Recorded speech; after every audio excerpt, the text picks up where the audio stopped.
Hello, hello, hello, and welcome back to Who's Views and another edition of Merchandise Paradise. And as you can see, I am not alone. Delighted to welcome author extraordinaire. It's ALISTAIR McGOWN. How are you? I am fine. Hi, Justin. Hello, hello, hello. Listen, he's starting already. Thank you so much for joining us today here on Thanks for Merchandise asking me. Thank Paradise. you. Yeah. I'm absolutely delighted because, yes, you've just seen a flash of it there, viewers, but we are here today to talk about Alistair's brand new book, which is on sale right now from Telos. And it's this one. It's the FANZINE book, The Golden Age of the Doctor Who Underground Press. It is indeed. That's the Now, main. this is a history book. Let's face it. This is look at this, Who viewers. Look at this. This is a massive, gorgeous volume. This does not drop through your 1.2 letterbox. kilograms. I'll tell you. But I mean, never mind the quality, feel the width. It's 1.2 kilograms. So there you go. It's absolutely stunning. It really is. And as I say, it doesn't drop through your letterbox. It hurls through the letterbox. You know when this thing destroys your letterbox. You'll need a new letterbox. But it is an incredible book. And congratulations. Absolutely congratulations. Because I mean, this thing this went to reprint as well, didn't it? So that is wonderful. So well done. It went to reprint within a couple of days of it being out. I think like 2 or 3 days. So that's really nice to know that maybe people are picking up on what is, clearly is a niche topic, but it's nice to know that maybe enough people recognize that niche and want to explore that niche. So, absolutely. I mean, as I say, this is an historical document, he says, nicking a term from another sci-fi show. But this is, because what this does, of course, is this looks at those glorious days of the fanzines, from the 70s, the 80s into the right up more or less the current day with this. And it's just, I mean, this is an essential read. It's absolutely fantastic. And it's put together beautifully. It really is fantastic. We're going to be looking at some of the insides of this as well, but I am nowhere near halfway through this, by the way. Take your time, Justin. But it is already bringing back amazing memories of those days where we didn't have the internet, we didn't have the social media on the internet, we didn't have the abilities to communicate like we are now. You did rely on that thrill of one of these beautiful pieces of work put together by fellow fans dropping through your letterbox. For you though, I mean, I have to ask you the obvious question: how did this start? Where did you get the idea to put a history of these very important documents together? I mean, it's that sort of fan business, stuff that fans have done. Because you sort of, as a Doctor Who fan, you're interested in the program and the episodes and the making of the episodes and so on and so on. But if you've been into it long enough, you sort of look at other adjuncts, and then you realise that the fans putting stuff together, talking about those episodes and talking about the behind the scenes of those episodes and so on, actually becomes of interest in itself. So that fans did going way back becomes almost part of a sort of alternative history of Doctor Who itself. Absolutely. So what the fans do becomes Doctor Who history rather than them talking about Doctor Who. It becomes part of Doctor Who, because Doctor Who now is, historically and as a fandom, is a bigger thing than it ever was. But this is the first. I think what this talks about. I mean, it's called the Golden Age. For me, it's a Golden Age. It's a Golden Age where there was, like you say, there was very little about. We're talking pre-internet. We're talking pre-social media. We're talking pre-this kind of thing, podcasting, but vlogging, whatever you want to call it. Long before that, you've got to remember that if you go back to even the 80s, the 70s, then the fan experience was you watched the program when it was on once a week for 26 weeks a year. You had a target book maybe once a month. You had not until 1979 do you get Doctor Who Weekly and then Doctor Who Monthly and Doctor Who Magazine thereafter into the 80s. Between that, unless you audio taped the episodes or you were very rich and had a video by the early 80s, there was very little. There was a lot of gaps between your Doctor Who experience. There was a lot of gaps, and I think in those gaps between reading your target books and watching the show once a week, what did you do? And I think there was a lot of kind of gaps to fill, and that's what the fans did. It's a nature abhors a vacuum, and people were like, "I love this show, but I don't know where to put that enthusiasm." and it was generally sort of people just enjoying the show from home, and they might have one or two friends that lived locally they could share it with. But eventually they wanted to share it with other fans or hear other fans' things. And really the only way to do that in the 70s, even in the early 80s, was really through the fanzines, through newsletters and fanzines. So there was a local group network started up as well, so people could actually meet. But in terms of sort of creating fandom is created by the fanzines appearing in, particularly the mid 70s, once Doctor Who Appreciation Society comes in. And so that fascinates me as to how people start those networks. It would take sort of decades to get those networks built up to any kind of size. Whereas now, obviously, with Twitter and stuff with social media, you've got so many platforms to instantly put your message out to thousands. Whereas most of the fanzines we're talking about, even the really popular ones, sold maybe 300 or 400. So it's a very different landscape, and hopefully the book tries to explain how that landscape was. But I think it was a time of gaps and a time of not much communication, and the fans came to the fore to try and communicate with each other, and the fanzine was the way that they did it. Absolutely. I mean, what comes through from the book is, firstly, you've just said it there, a market emerged that people in production, as it were, i.e. at the BBC, which was then, enterprises, slowly became aware of, really slowly became aware that there was a network of fans who were craving material. So people like Target could have told them this, Marvel eventually took this on as well. Yeah. But what gets me about this book, already reading where I'm up to now with this book, is this is not a journey of fandom. This is a journey about the fanzines themselves and what the fans did, because really what this goes on, I mean, it shows you from the origin how they developed and really filled that need that was around at the time. Yeah, I mean, I guess it was I guess they all sort of had this real desire to get their voice out there, the early fans that were doing that. But they came up against just the practicalities of it.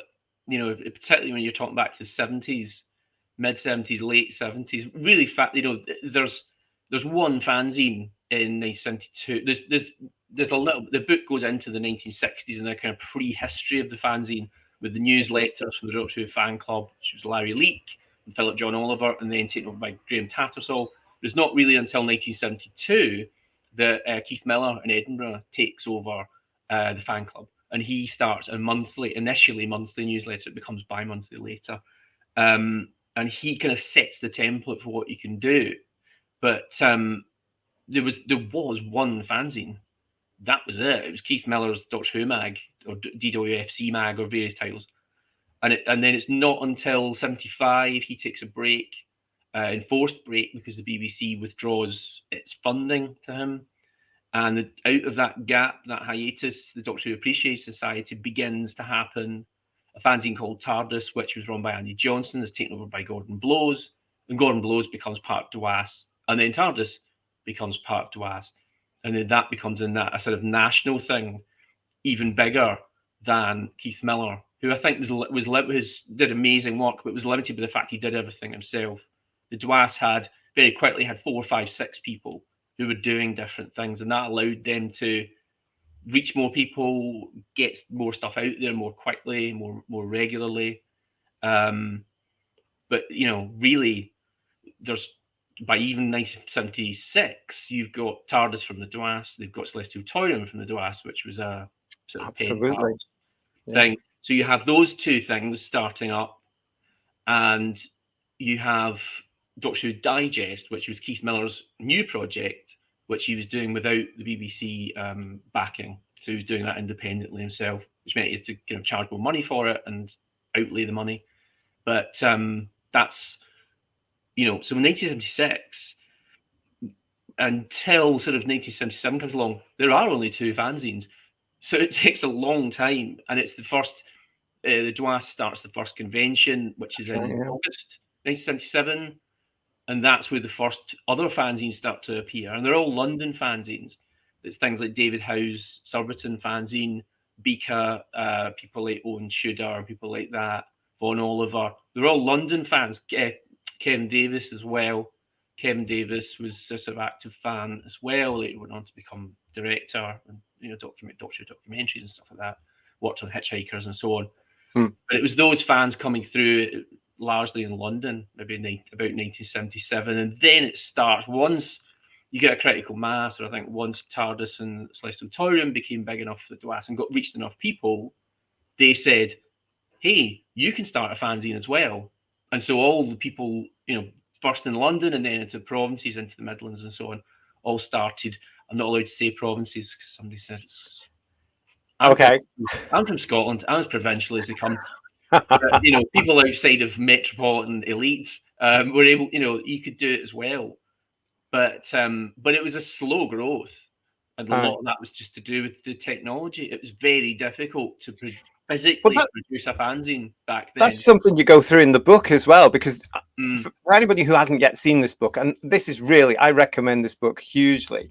It's split into decades, and it shows you what's happening with the fanzines through the decades, but it also explains how these things were put together. And it was all these things, we used to call them letraset, which were letters on transferred sheets. So you've got all these people putting these things together, rubbing these actual things down and putting together these. I mean, we've got some of the pictures that have been very kindly given to us by Telos, and these are in the book. So let's look at some of these. I mean, here we've got one of the things here, Alistair, that so many memories suddenly come back. As soon as I open this book, it's a walk down memory lane, and it's absolutely fantastic. So, here's a couple of them here. We've got some more of these here. I mean, look at this. There's one of the TARDISes you mentioned there. Yeah. Scaro. I had forgotten, no disrespect, I had forgotten Scaro was around. That was one of the first fanzines I ever got to see. Yeah, that was really big. And so it was a fanzine that had been around in various forms for a few years and never really got anywhere until about 1982, and then suddenly it sort of completely took off. I think the production, a lot of those fanzines took, a lot of fanzines would be gone within 2 or 3 issues. And we try and cover all of those in the book. But, if a fanzine stuck around for like a year, 18 months, did 4 or 5 issues and continued, then they learned the kind of tricks of the trade, and they learned how to master the technology, limited as it was. And I think Scaro was definitely one of the... Scaro and Shadow were big, and they kind of seemed to be... I mean, they were not linked, they were not related in any way, but Scaro and Shadow seemed to kind of pick up on the technology and seemed to start around the same time. Very limited to start with, but then within a year, 18 months, they were much more accomplished. The content was better. They had a wider pool of contributors, and then you start to find litho covers, and litho printing was the big thing. So you could have proper photograph reproduction. Rather than that blurry sort of thing. Well, that was the early photocopying, and before that, you had Gestetner and other mimeograph things, which were like a sort of crank handle thing, which was typed onto a carbon paper sheet, and you might remember them from schools and colleges had them, and you typed onto this purple sort of ink sheet. And then with that skin, as it was called, you would put that through the machine and run off all these copies by hand, and then collate them. And then often people would get a photocopied cover, but photocopying was very expensive. I mean, it was back then it was something like 10p a sheet, but I'm talking in 1980 or 1979, 10p a sheet was a lot. And if you had that, you had to then charge that to the customer, and then your fanzine became too expensive to really be viable. So there's there was a lot of that technology coming on, but Scaro and Shadow were two of the biggest. I mean, as I say in the book, I think 3 great examples. The Matrix was another brilliant fanzine from sort of 79, 80. That's CMS, Adventure in Space and Time, which was a part work. That was another kind of major work that came through from 1980. The reference rather than a fanzine, it was a fan-produced magazine. That was a different approach.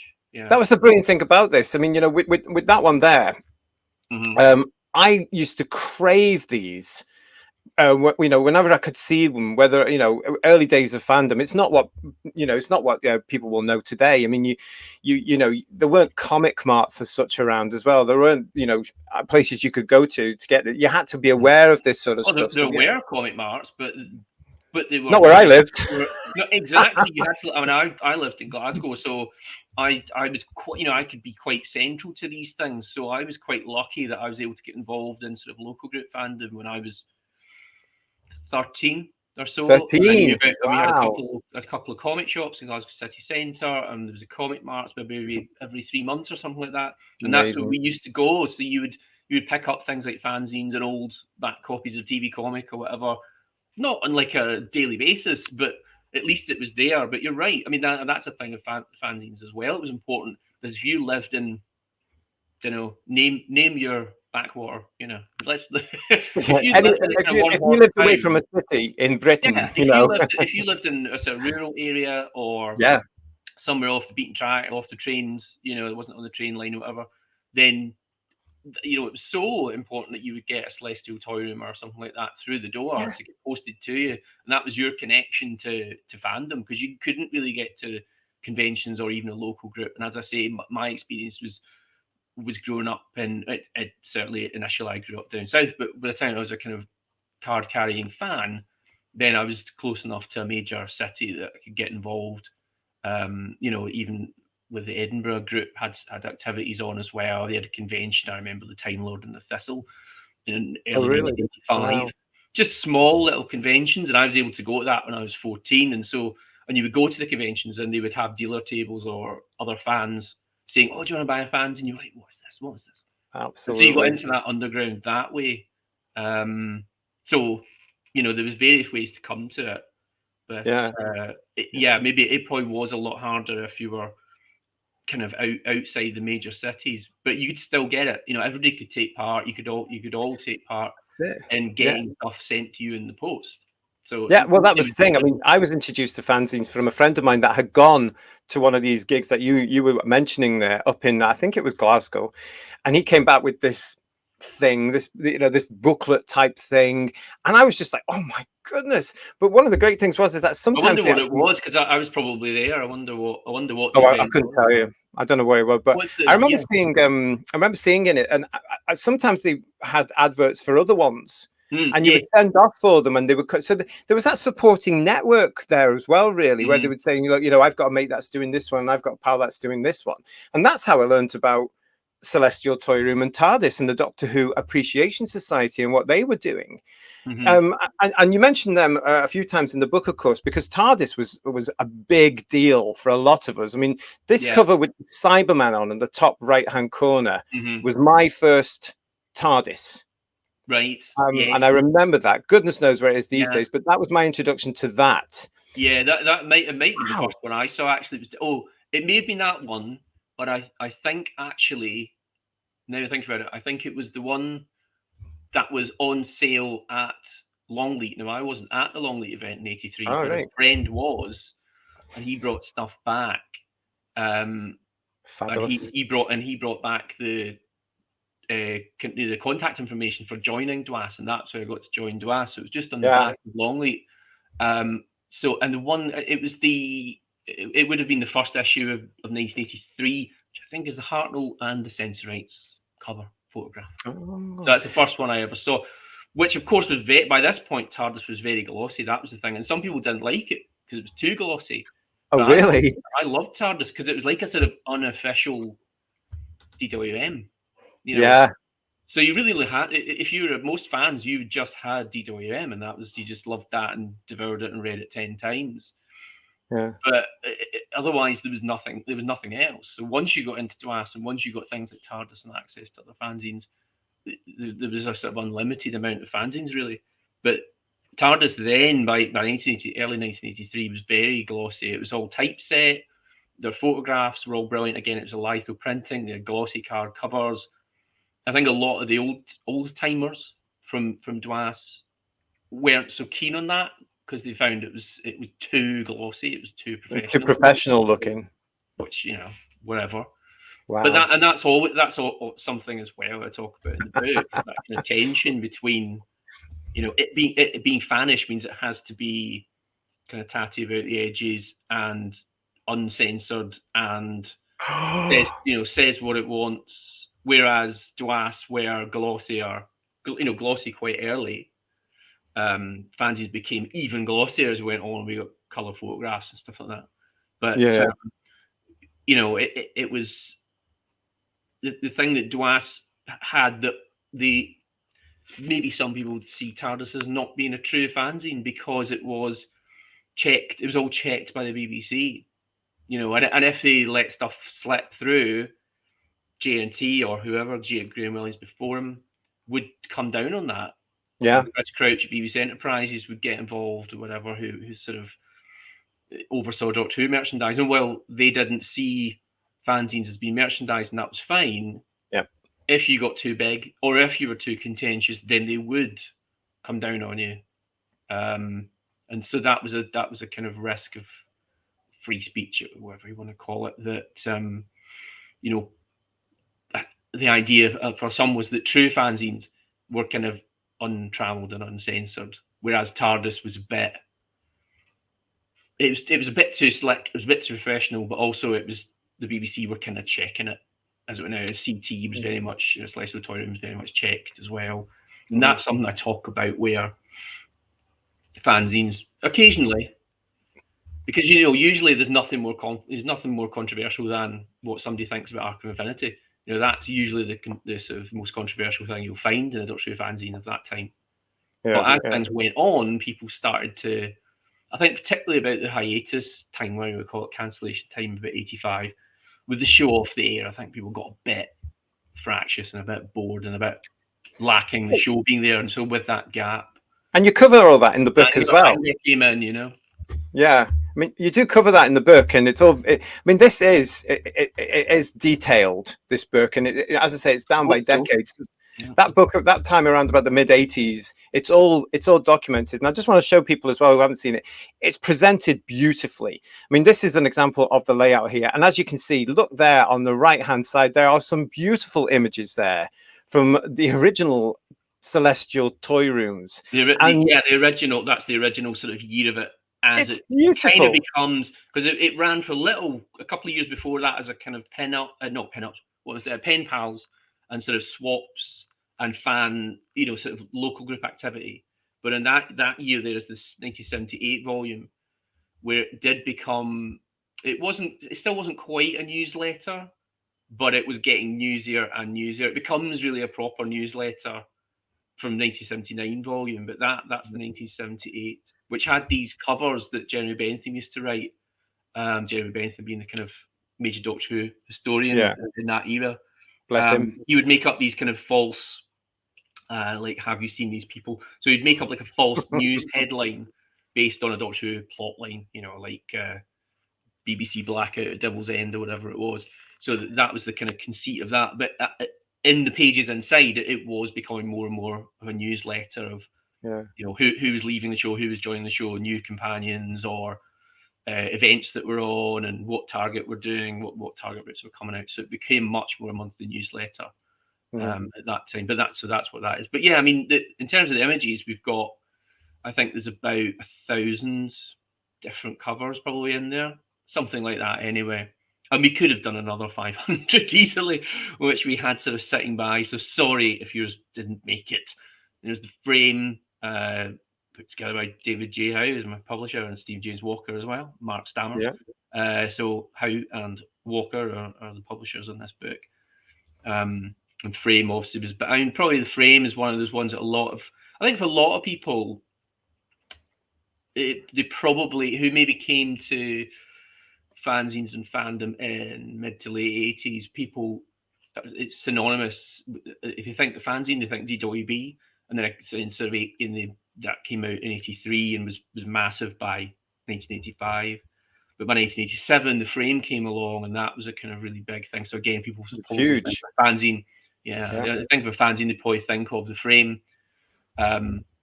Whether DWB and the frame were really typical of fanzines, I don't think they were. They probably weren't, and that's why they became so successful, because they completely stood apart from the pack in terms of their production and their content. Well, again, what happens in the I book don't know. is, I mean, it's funny you say you don't remember Scaro. I would say the biggest fanzines of that time would be well, Scaro, I forgot Shadow. Scaro. Yeah, I forgot Scaro. I mean, yeah, I remember it now thanks to the book. But what your yeah. book does, as you're illustrating there, is it showed you just how these things evolved in, actually, when you think about it, a relatively short time, because people came with their own talent, their own outlook. So when you start from something like, no disrespect to anybody, but when you're starting with gorgeous copies of like this, with on the left hand side there with Baker coming out the TARDIS from the Mask of Mandragora, you can see the graininess of it. They would rely on beautiful artwork from fans at the time, like a show there as well. But when you're going from that sort of thing, and then you're moving up to date, and then you've got copies like this, which was coming at a time as well. It does show you just how these things moved on, and how people started to understand the market that was there, and the fact that, well, hang on a minute, fan base is, well, it's effectively growing, and we are going to give them something, and that's what this book does. Absolutely. I mean, you can see how these things grew. It's amazing. Yeah, I mean, and I think it's like I was saying before. The thing where you had fans who might do one or two issues and then go, "Oh God, this is actually a lot of work, isn't it?" And they were. I mean, if you did a fanzine at that time, you'll know how hard it was to, even if you had other people to rely on to write and to give you artwork and so on. They were a lot of work to put together, and a lot of work to print, a lot of work to post out by hand. Each issue being posted out. They were a lot of work, but the ones that stuck at it for a year or 2 years really came on. DWB was like really tatty, A5 for its first issue, and it became B5, and it kind of flip-flopped on its format.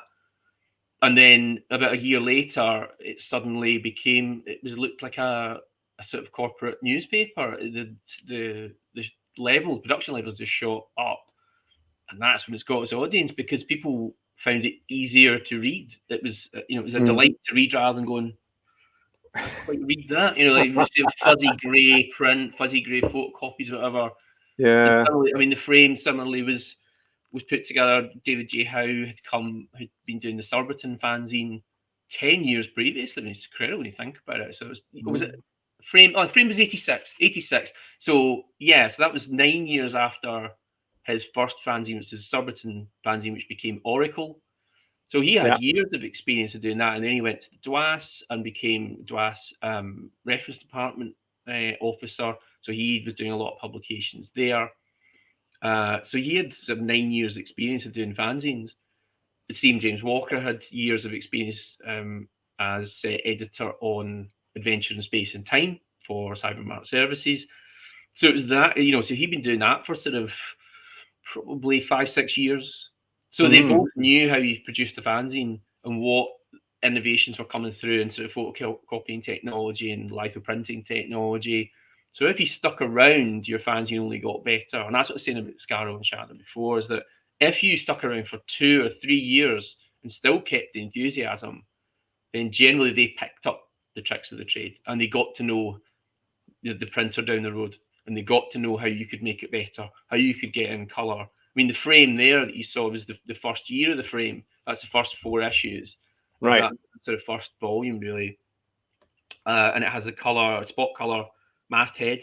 Looks very nice. But the photographs initially, there we are black and white. From the 5th issue, it became full color, and then it became full color glossy a few issues later. So it was continually improving. Although some people thought it was a sellout, it's a sellout. Funny enough, these magazines did literally sell out, but a lot of people thought, because they were selling hundreds and hundreds of copies. But for a lot of people, they were like, well, it's lost that kind of grassroots connection. It's once it wasn't tatty and typed, done on a typewriter. Oh, yeah. Some people lost interest and felt that they had sold out. There was other problems as well. Of course, the book goes into that once there was a number of problems, that once you became bigger and you started selling 300 copies and 400 copies and 500 copies, it became, so production became more expensive to, I mean, in a nutshell, the more issues you did, the unit cost came down, but you still had to outlay hundreds and, to getting towards £1,000 and then thousands of pounds to print your fanzine. Now, you could do that if you could rely on hundreds of sales, hundreds and hundreds, maybe 1,000 sales, but only a handful of people could do that. Most fanzines were still selling 50, 100, maybe 150 copies. But the kind of behemoths of it, that was great. They were able to get better technology, better printing, because the unit cost had come down, because they were selling hundreds and if not thousands of copies. But in doing that, the outlay was a lot more. But the real problem came, and I think really the first to feel it were Scarrow and Shada. And they were too popular. And they became too popular. They were too popular because they started to sell 400 and 500 copies. Scarrow had, because Scarrow came out of Bath, the Bath area, they were close to Longleat, and so they had a stand in the merchandise tent at Longleat, and they sold hundreds and hundreds of copies. They could have sold probably like 2,000 copies if they'd had them to sell. And that sort of success brings attention, and BBC Enterprises start to go, they're selling 1,000 copies of this, and it costs, I don't know, 75p, I think Scarrow was at that time. So you start to do the maths and go, well, there's somebody starting to make money here. We've got a lot, you know, we've got Doctor Who Monthly, as it would be at that time, or Doctor Who Magazine, as it would soon become. We've got that. They pay a license to have a Doctor Who publication, and these guys are doing it for nothing. And once it becomes, it's fine. It's some fans having some fun, only selling like 100 copies, they're doing it out the back bedroom, it's fine. But once Shada, Scarrow started to sell into, particularly once they sold into the London comic shops like Forbidden Planet, which were much smaller concerns than they are today. No Funko Pops then. Thank goodness. Imagine a world without Funko Pops, kids. That's what we're talking. So you could, you could go to.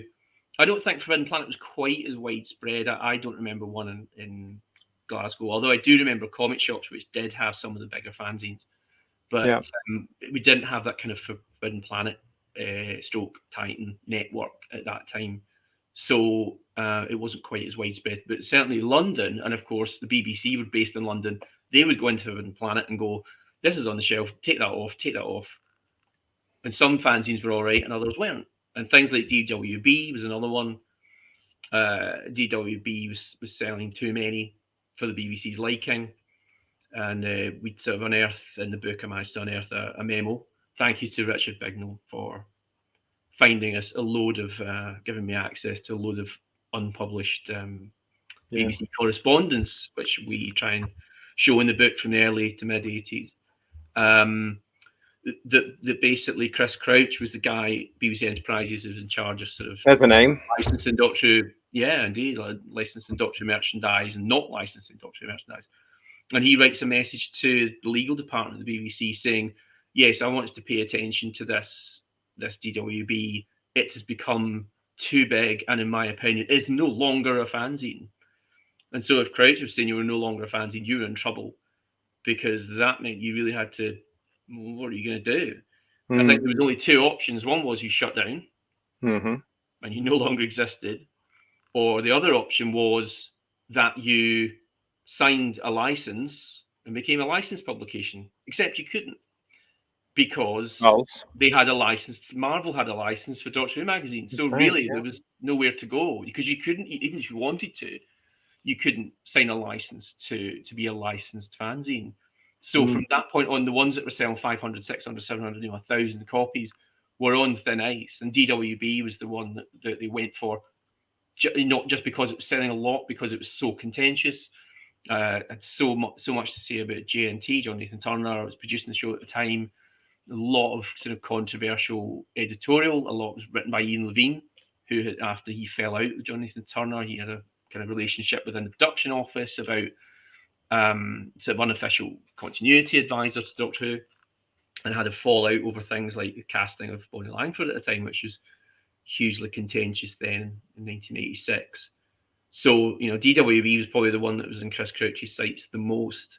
But there were various controversies along the way, which the book covers, that, in terms of content and sort of saying things that were maybe not acceptable or not reasonable, That was one thing, but selling too many copies also put you on the BBC's radar. That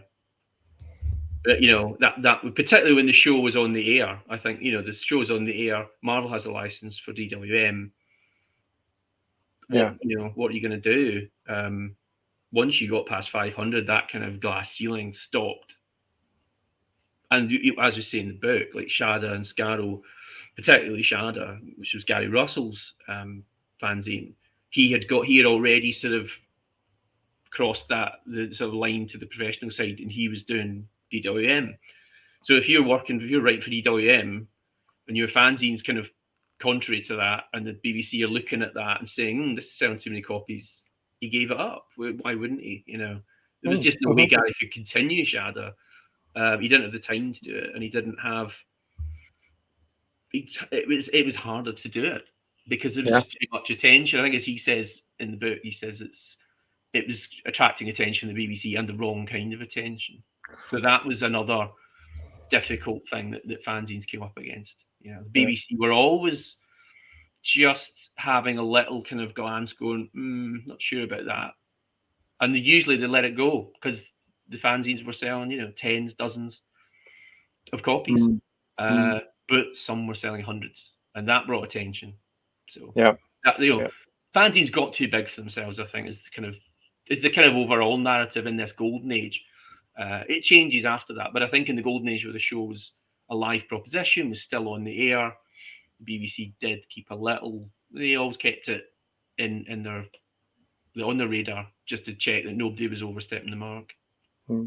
I mean, from what I've read so far in this really does come through, and what you're talking about there, I'm so excited to read the rest of it and get to those points you've mentioned there, because I remember some of them, obviously, and many people watching this will also remember some of them, and some people watching this will be brand new to this and not understand what fanzines are because they've grown up in the world we are now in. They've grown up with social media and all the YouTube shows, but you can actually say that these fanzines, these beautiful fanzines from days gone by, were actually the forerunner of what we now do on YouTube. Look at them. We're now chatting about your book that's come out now.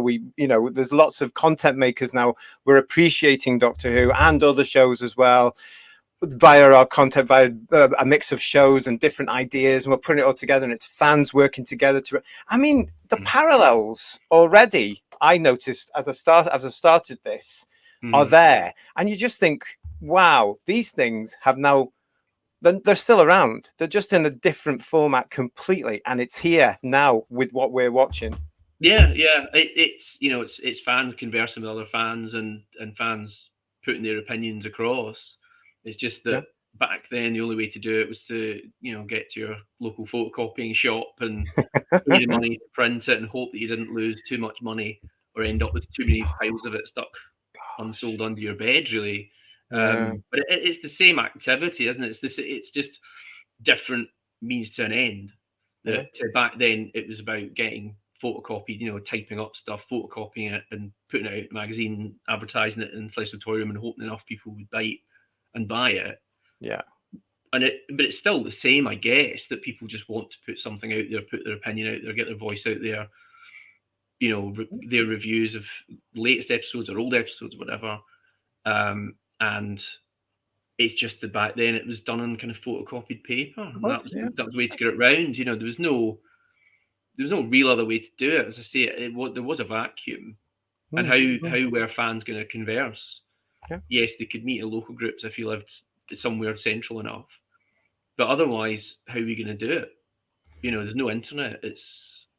But people will find it hard to believe that there's no internet. It's a shocking revelation to some, isn't it? Once you get the internet, it does. There was the old sort of those kind of what were they called? Bulletin boards. Then there was the forums, and then social media appears, and then people have got access to YouTube to sort of live casting and broadcasting and doing vlogs. But I guess it's just the means to an end is different, but it's the same thing of people wanting to show their love for the show and their creativity. And there's just so much, it's things like, you get people doing videos about missing episodes or videos about, reconstructing missing sets or which Dalek is which. You know, all these, you know, it's amazing niches and tangents. Yeah. But it's, you know, the thing is that the fan experience is different. I think everybody has access. Everyone has access to all the episodes, apart from the missing ones, of course. But well, I see even that they're animated, so you know, Yes. yay, Yeah. we've got Underwater Menace. Yes, they're not dead. The animations are not dead.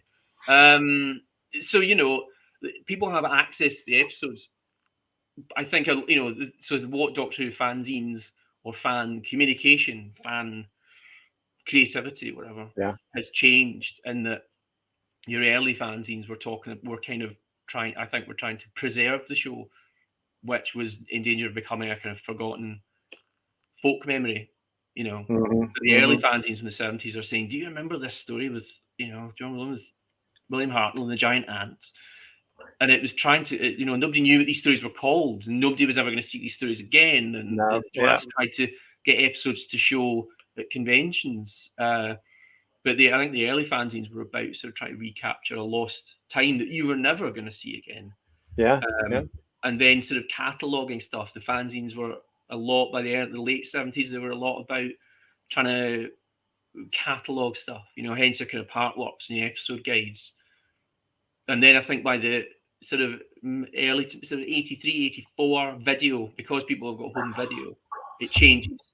So people start reviewing Day of the Daleks or the Demons, or, you know, whatever, maybe some Martin stories even. So if people can get access from Australia or nefariously out of the BBC archive, you know, illicitly, but people start to then give their opinions because they can now see those stories. Now, fast forward to now, everybody's seen every story, haven't they? You know, that exists right up to now. You know, everybody. So I think people have got different creativities and different things to say about the program.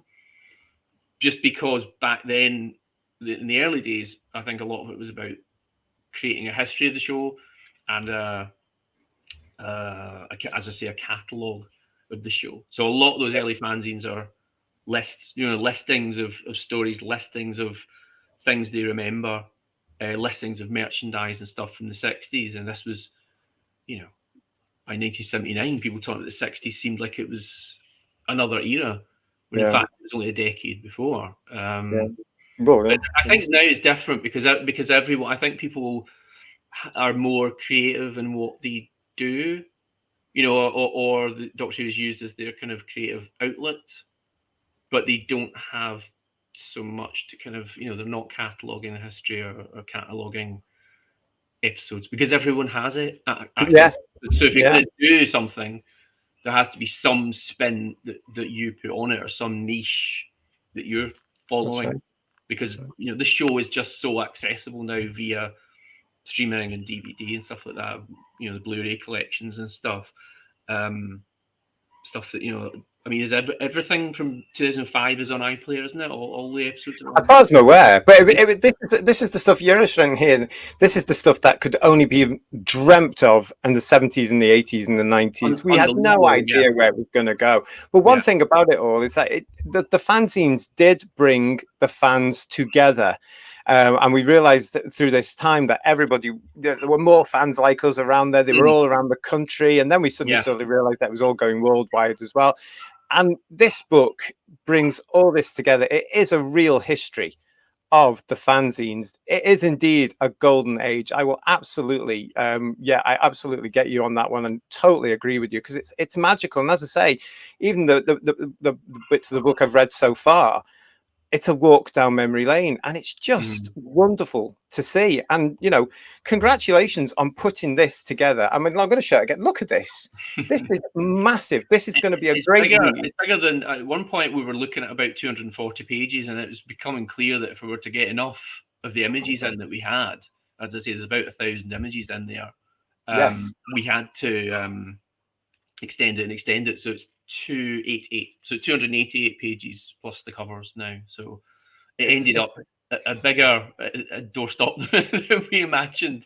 But it's a lot of putting this book together was about sort of getting a roadmap and saying, I think that I'd always wanted to do something this, because as I say, I got increasingly fascinated by things that fans had done and things fans had produced, particularly while the show was on the air originally up to '89, because they were real trailblazers. They were doing it in this vacuum of very little else. But their efforts seemed enormous to produce this stuff. But I think doing it, there was a fascination in what to do. I think others that maybe wanted to do it as well. But you start to think about it and you go, how are you going to trail that? How do you track down what there was? Because there was so much, and it's different from other aspects of Doctor Who, whether official merchandise like the annuals or target books or records, or whatever. It kind of exists because it exists in a professional sphere. But this was people doing it, out their bedroom, and they might do 2 issues. They might say they're doing a 3rd issue and it never appears. It becomes so difficult. And that, I think, is why nobody's done it in really any length until now. Because I starting it was thinking, how big is this? What is, and we do end up with that sort of size of thing, because it worked out at the end. I sort of calculated, and there's an A to Z listing of kind of all the zines that we could find that I'd managed to track down, and other people had filled in little gaps for me, which was brilliant. It's something like 300 different fanzines just in that spell to 1989. Amazing. I mean, the book does discuss at the end, there's a chapter on the 90s and beyond, and so the fanzines that went off into other areas after the show went off the air at that time, and since the show came back in 2005 as well. But in that up to 1989, you're talking 300 different titles, really. Some of which ran, 100. DWB or CMS, Space and Time, and Envision ran for like hundreds of issues. Some only ran 1 or 2 or 1. Some had one issue and then just went, oh, this is hard, and then gave up. But this is understandable. But yeah, you're talking to 300 different titles. You're talking easily over 1,000 different issues of those magazines. And so there was a bit of trepidation when we started. So hopefully, I'm sure there was, to tie it all down, which did. There was points at which I was doing it and just thinking, this is too much, because I'm trying to track down things which, I mean, there's a guy. There was one of the things, Steve Berry, who's press officer at Big Finish now.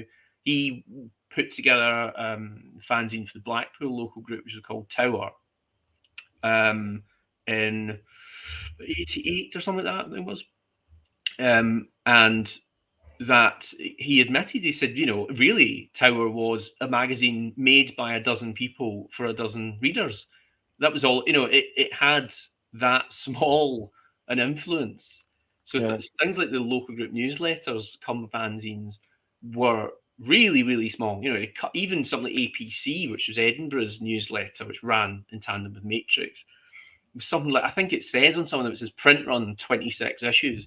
I mean, that's how much we're trying to find stuff. And I say in the introduction, at times it was like nailing jelly to a wall, because you just thought, how are we going to track down stuff which had 12 copies made? Exactly. It's difficult at this remove. But even then, that Tower, I mean, Steve Berry was editor on that. And Gary Gillett was editor on it, who then years later became BWM's editor. And Neil Corey, who went on to edit the figurine partwork collection. It's amazing, isn't it? 3 people there who had a huge influence on Doctor Who publishing in years to come. And this little fanzine that 12 people contributed to and 12 people bought, i.e. the same 12 people, it really does show that there's a huge network from tiny beginnings. So that was the thing of the book, was just the scale of it, that you thought there's enough stuff to have a book, there's enough material there, definitely. And then as you go into it, you're like, actually, this is hundreds. This is hundreds of, and as I say, it's about 300, I think. But listen, how long did it take you to put this together then? It was put together over the space of a year, but that was in between sort of, other work. Sort of day jobs, because I work as a graphic designer, so I was doing that work, also doing stuff for Doctor Who magazine, so I write for them, for the Chronicles magazines. So fitting it in around that, but it took about a year because I think it was last summer. I think it's about May or June last year. And I went down to David J. Howe's house in Yorkshire, went down to see him and rifled through his collection, particularly for the sort of late 70s stuff, the kind of dawn of fandom stuff, which he had, which is incredibly rare now. So that really helped to have access to him. I mean, I've got hundreds and hundreds of things here, but those early 70s, well, rather the early stuff from the late 70s is very hard to come by. So I was able to use David's archive. But we were doing that, I think, about June of 2022. And I thought, oh yeah, we'll be done by about August. And fast forward to year. No, it was finished by the start of July this year. So it was about a year. But having said that, you don't go, right, I'm going to do a book about fanzines. Let's get some fanzines together. Let's work out what we're going to do. I had been doing sort of building up my own collection for a decade before, and when lockdown happened with COVID, you sort of thinking about the things to do. I thought, right, I really must rationalize my fanzine collection and get a spreadsheet written up. So I built a big spreadsheet of all the fanzines I had and the issues and the editors, and then sort of going, right, actually I can now see what was there, what was published in which year, and that lets you into it. You have to go year by year, and then you go back through the old back copies of Celestial Auditorium and all the adverts that were there.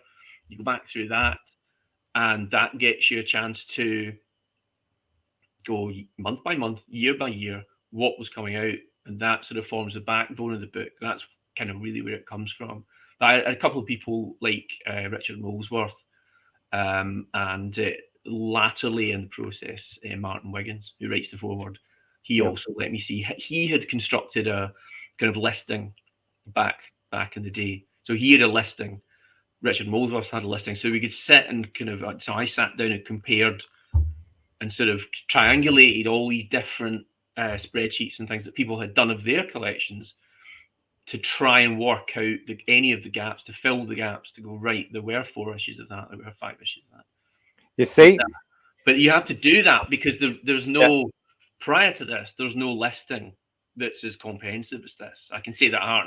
I'm not saying it's complete. I'm not saying it's 100. It's like 97% accurate. I'd be happy if it was 97% accurate. But nobody's done a listing. So I knew that if I was going to do this book, I had to write that listing as the kind of spine of it, You see, this is it. This shows the importance of Doctor Who fans and their lists. You can call us anything you want, but they come in very, very useful eventually. I'm going to show you. Listen, Alistair, it is always a joy to talk to you. This is a phenomenal piece of work. It's a fantastic book. I usually recommend this. It's a chronicle. Oh, we've got twins. It really is, as you can tell from Alice's chat today. It's a chronicle of a bygone age, which was so important for fans and developing not just creative aspects from individual fans and bringing them together to do stuff, but it was the love of it as well. And I mean, the names that are in that book, and it represents them and showcases them so well. I mean, it's just amazing. So congratulations on that. And I hope it does a lot more for you as well. Wow. Hugely recommended. The fanzine book is available from telos.co.uk right now. Go and have a look at the website and get it ordered if you haven't already, and then just wallow in all this, whether it's going to be down memory lane for you or it's going to be introducing you to a brand new world which will never ever come back. Let's face it, it's not going to come back. There it is. And it's going to make certain fans like us feel very old, but it's worth every second. Very second. Listen, Alistair, the brilliant thing about the fanzines is that they've led on to fans actually being able to communicate with each other. And that's exactly what we want you to do for this episode of Merchandise Paradise. Let us know what you think of what Alice has been saying, what you remember, if you remember anything about the fanzines, what you've learned about the fanzines from the fanzine book, and indeed this show in the comments below this very video. Don't forget to subscribe to Who's Views and have a look at all our fantastic content. We've got lots more coming for you. And also, keep attuned, ring that bell so you can see or get notifications of all the fantastic stuff that we've got planned for you when it drops, whether it be live or recorded. We don't mind. Again, Alistair, it's a joy. Thank you so much for joining us here on Who's Who's Merchandise Paradise. The fanzine book, available now from telos.co.uk. Did you notice how we changed the screens there? I actually handed that to him through the magic of YouTube. Woo! And there it goes here. Oh, that's from that way. We really should have done much more rehearsal on this, I feel. Yeah, we could have done that. We could have done that. You know, we could have done that. There we go. There we are. Thank you very much. Take 7. We'll work on that for next time. Yeah. Thank you for joining me. Thank you for watching. It's been a great show. Really enjoyed it. I hope you've enjoyed it as well. And we'll see you again very soon. Thank you. Cheers. Thanks. Thanks, Justin.